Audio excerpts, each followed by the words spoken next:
Assalamualaikum warahmatullahi wabarakatuh. Anak-anak sekalian, khususnya anak kelas 12 IPA yang tentunya hari ini mengikuti mata pelajaran ekonomi lintas minat. Mari sebelum pembelajaran ini dimulai, kita awali dulu dengan membaca doa dengan bacaan suratul Fatihah. Mudah-mudahan Allah berikan kemudahan kepada anak-anak dalam belajar dengan model daring, yang mana kalian tidak bisa langsung belajar di sekolah. Namun demikian kita tetap belajar, karena belajar itu satu hal yang wajib harus kita lakukan agar apa yang jadi tujuan anak-anak dalam belajar ini tercapai. Mudah-mudahan diberikan kemudahan oleh Allah, ilmunya manfaat dan barokah. Lebih dari itu, semoga orang tua kalian yang tentunya siang hari ini mencari nafkah untuk kalian semuanya diberikan kemudahan, diberikan juga rizki yang banyak, halal dan barokah. Ala hadinya al-Fatihah. A'udzubillahi minasyaitonirrajim. Bismillahirrahmanirrahim. Alhamdulillahirabbil alamin. Ar-Rahmanir-Rahim, Maliki yaumiddin. Iyyaka na'budu wa iyyaka nasta'in. Ihdinas siratal mustaqim, siratal ladzina an'amta 'alaihim ghairil maghdubi 'alaihim waladdallin. Amin. Baiklah anak-anak sekalian, baru pagi hari ini atau siang hari ini anak-anak mengikuti mapel ekonomi lintas minat, mana untuk kelas 12 IPA ini bab 1 tentang perdagangan internasional. Tujuan pembelajaran yang diharapkan ini, pertama, dengan pelajari bab ini Anda diharapkan mampu menjelaskan pengertian perdagangan internasional, manfaat, menyebutkan faktor pendorong, teori perdagangan internasional, dan seterusnya. Peta konsep sudah, lanjut. Nilai dan karakter bangsa. Nilai-nilai yang dapat dikembangkan setelah bab ini adalah bekerja keras, cinta tanah air, peduli sosial, kreatif, rasa ingin tahu, dan disiplin. Kita lanjut. Pengertian perdagangan internasional. Perdagangan internasional adalah suatu proses tukar menukar atau jual beli barang dan jasa yang terjadi antara dua negara atau lebih. Jadi ada yang perdagangan misal antara Indonesia dengan Jepang, antara Indonesia dengan Singapura dan beberapa negara yang lainnya. Terjadinya arus jual beli. Istilahnya kalau melewati batas suatu negara, kita kenal dengan istilah ekspor impor. Jadi membeli barang dari luar namanya impor, atau mengimpor barang, menjual barang keluar disebut dengan ekspor. Apa manfaatnya perdagangan internasional? Yang pertama adalah memperoleh devisa bagi negara tersebut. Jadi punya keuntungan, ya. Nah, dengan semakin gencarnya perdagangan internasional, maka semakin banyak devisa yang diperoleh oleh negara kita. Dengan banyaknya devisa yang diperoleh oleh negara kita, tentunya juga akan menunjang pembangunan yang ada di negara kita. Yang kedua, memperluas kesempatan kerja. Jadi dengan adanya perdagangan internasional, otomatis efeknya ya, kalau barang yang diproduksi oleh negara kita kualitasnya sangat baik, tentunya banyak negara luar yang membutuhkan. Dengan banyak yang membutuhkan, otomatis perusahaan-perusahaan yang mengekspor barang ke luar negeri tentunya banyak merekrut tenaga kerja. Dengan demikian mengurangi angka pengangguran. Yang ketiga, menstabilkan harga-harga. Ini juga perdagangan internasional. Dengan gencarnya perdagangan internasional, barang bisa saling tukar menukar, tidak terjadi kekurangan barang yang masuk ke negara kita ataupun yang dikeluarkan, otomatis harga akan stabil. Yang keempat, meningkatkan kualitas konsumsi. Ya. Nah, kualitas konsumsi artinya dalam artian meningkatkan kualitas konsumsi itu termasuk barang yang dibeli atau dikonsumsi oleh kita, tentunya barang-barang yang berkualitas tinggi sesuai dengan harapan kita. Karena apa? Barang dari luar bisa kita nikmati, dan begitu juga barang kita juga dinikmati oleh negara-negara lain di luar sana. Yang keempat, mempercepat alih teknologi. Nah, sekarang ya tidak sulit. Sekarang perdagangan ada istilah perdagangan online dan seterusnya, yang mana bukan hanya pembelajaran, perdagangan sekarang sudah online. Kalau dulu beli barang harus datang, beli baju harus datang ke mall, sekarang nggak harus. Sekarang bisa online dan seterusnya dan seterusnya. Faktor pendorong dan penghambat perdagangan internasional. Jadi ada yang mendorong, ada yang menghambat. Pertama yang mendorong perdagangan internasional, perbedaan sumber daya alam.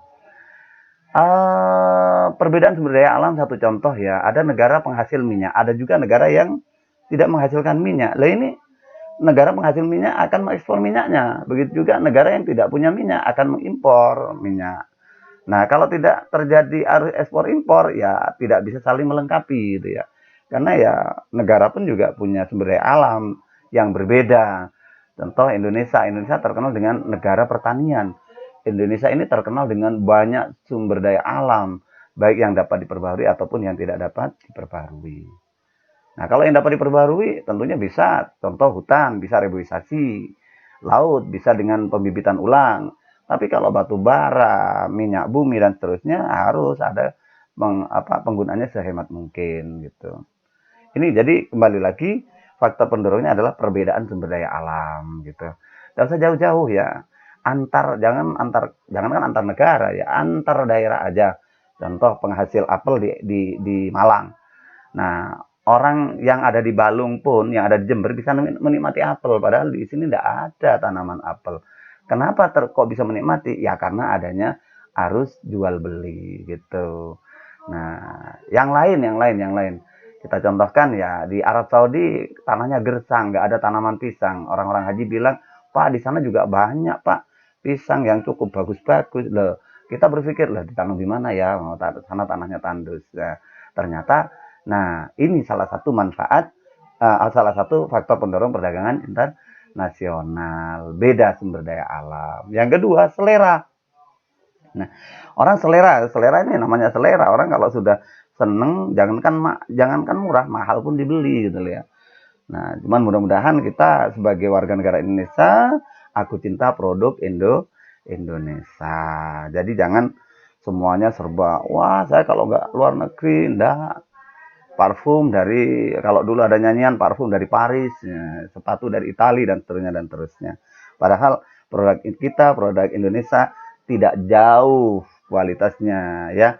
Tidak jauh kualitasnya, dengan kata lain kualitasnya juga sama dengan produk-produk luar negeri. Yang ketiga, penghematan biaya produksi atau efisiensi ya. Efisiensi itu juga salah satu pendorong perdagangan internasional ya. Contoh ya katakan begini ya, negara industri, contoh Jepang, kalau membuat hasil-hasil produksi ya, dalam artian yang berkaitan dengan mesin, yang elektro dan seterusnya, Jepang lebih cepat. Nah, ya memang sudah negara industri ya, beda dengan kita. Nah, otomatis ini bisa ada semacam spesialisasi produksi ya. Ada negara industri, ada negara pertanian, sehingga yang negara pertanian bisa mengekspor hasil taninya, negara industri bisa mengekspor hasil industrinya yang menopang atau mendukung produk-produk pertanian ya.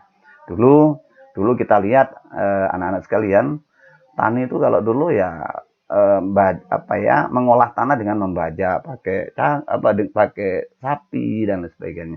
Sekarang tahap demi tahap berubah ya, dari sapi beralih ke traktor, terus sampai sekarang menuai padi aja itu, kalau dulu pakai mulai dari sampai pada sabit istilah orang Jawa itu tirit gitu ya. Nah, dirubah sampai sekarang ada mobil khusus untuk menuai padi, lebih cepat, lebih efisien. Nah, itu juga hasil produk-produk teknologi, sehingga bisa mempercepat hasil pertanian. Yang keempat, perbedaan teknologi itu tadi. Nah, saya kira kaitannya dengan yang kedua, anak-anak sekalian, faktor penghambat perdagangan internasional. Yang bisa menghambat perdagangan internasional juga ada. Satu, tidak amannya suatu negara, terjadi peperangan misalnya. Dia nggak ngurus sudah kalau sudah perang, seperti halnya di mana itu ya, yang nggak kunjung selesai di Palestina.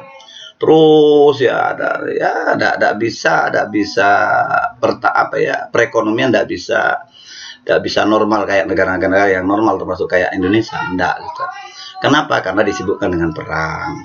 Atau sekarang ini sedang ada wabah ya. Wabah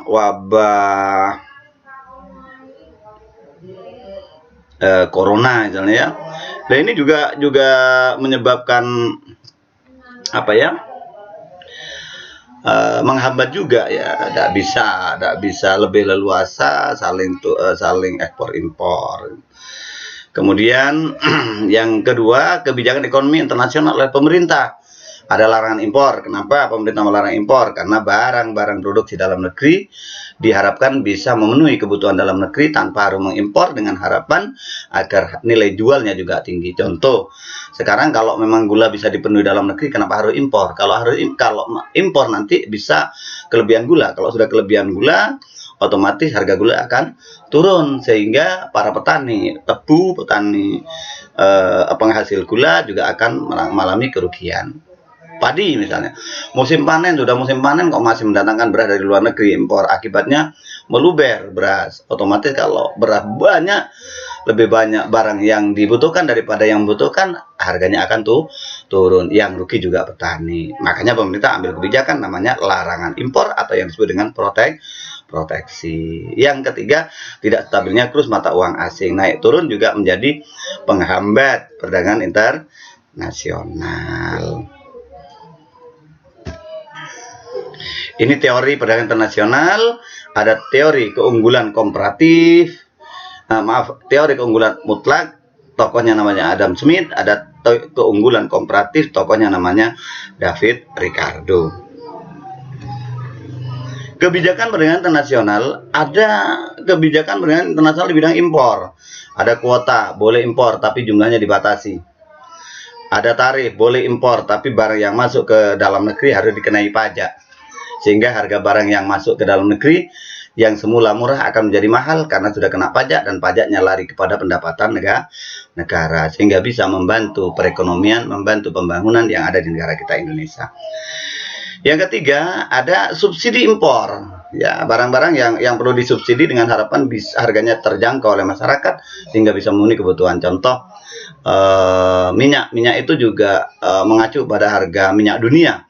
Harganya mahal, tapi dengan adanya subsidi dari pemerintah sehingga BBM menjadi lebih murah, terjangkau oleh masyarakat. Kalau BBM murah, efeknya juga akan berefek pada banyak hal.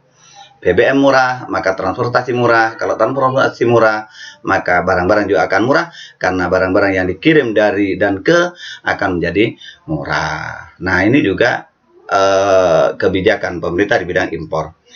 Yang terakhir, larangan impor. Larangan impor barang yang nggak boleh masuk ke dalam negeri karena barang yang ada di dalam negeri belum mampu bersaing dengan produk-produk luar negeri. Dengan kata lain, melindungi produksi dalam negeri sehingga ada. Baiklah anak-anak sekalian, untuk yang nomor 2, kebijakan perdagangan internasional di bidang ekspor. Yang pertama adalah diskriminasi harga, perbedaan harga. Nah, itu jelas ada perbedaan harga. Kenapa? Karena ya harga ekspor dan impor, harga ekspor barang itu juga di tiap-tiap negara tidak sama. Nah, yang kedua, pemberian premi atau subsidi. Tujuan memberikan subsidi pemerintah kepada perusahaan-perusahaan pengekspor barang dengan harapan, dengan disubsidi, harapannya adalah barang yang diproduksi itu bisa semakin lebih berkualitas, semakin kualitasnya lebih baik, otomatis juga banyak diminati oleh masyarakat luar negeri, sehingga arus ekspor barang ke luar negeri semakin lebih besar. Yang ketiga, dumping. Dumping itu adalah menjual barang di luar negeri lebih murah dibandingkan dalam negeri.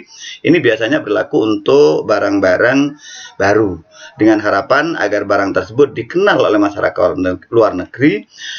Dengan dikenalnya barang-barang kita di luar negeri, kalau sudah dikenal barangnya, kualitasnya, sedikit demi sedikit akan banyak yang membutuhkan. Kalau sudah itu terjadi, maka harga secara otomatis semakin banyak yang butuh, harganya juga akan semakin mahal. Yang keempat, politik dagang bebas. Nah, jadi semacam liberalisme dalam perdagangan ya.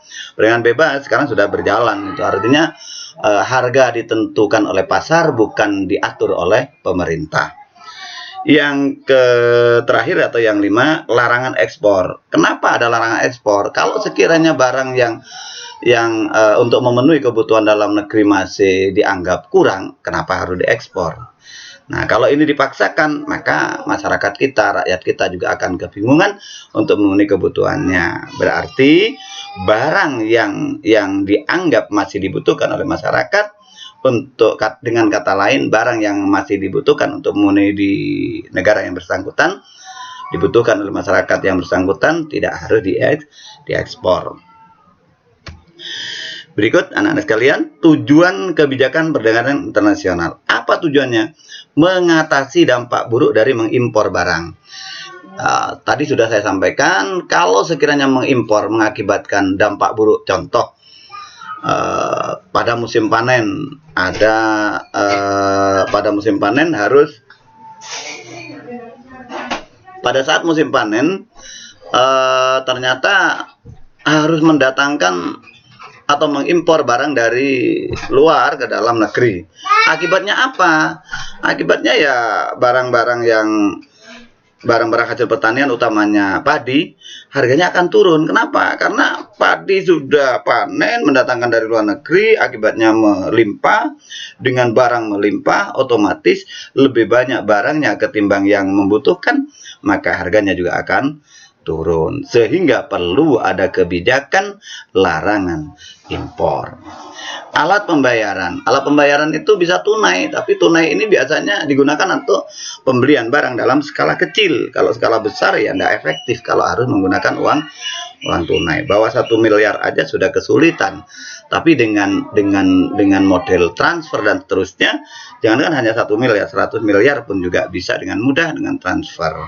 Ya, balik lagi pada alat pembayaran, tunai itu hanya digunakan untuk pembelian barang atau pembayaran dalam jumlah skala kecil. Bisa transfer, yang B, wesel kalau dulu, yang terakhir adalah a letter of credit atau kartu kredit.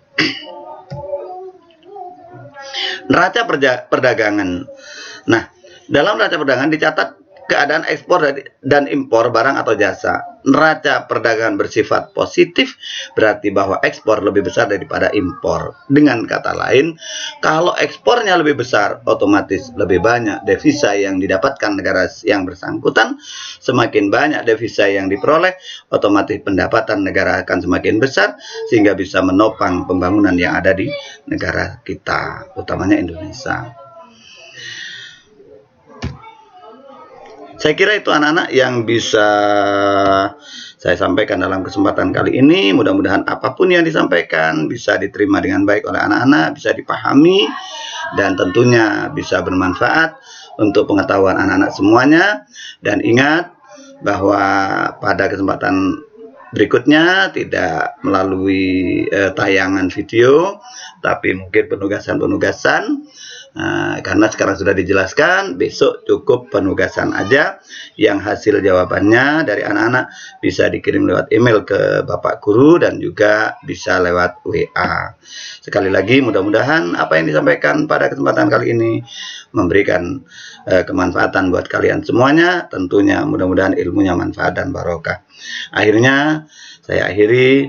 Assalamualaikum warahmatullahi wabarakatuh.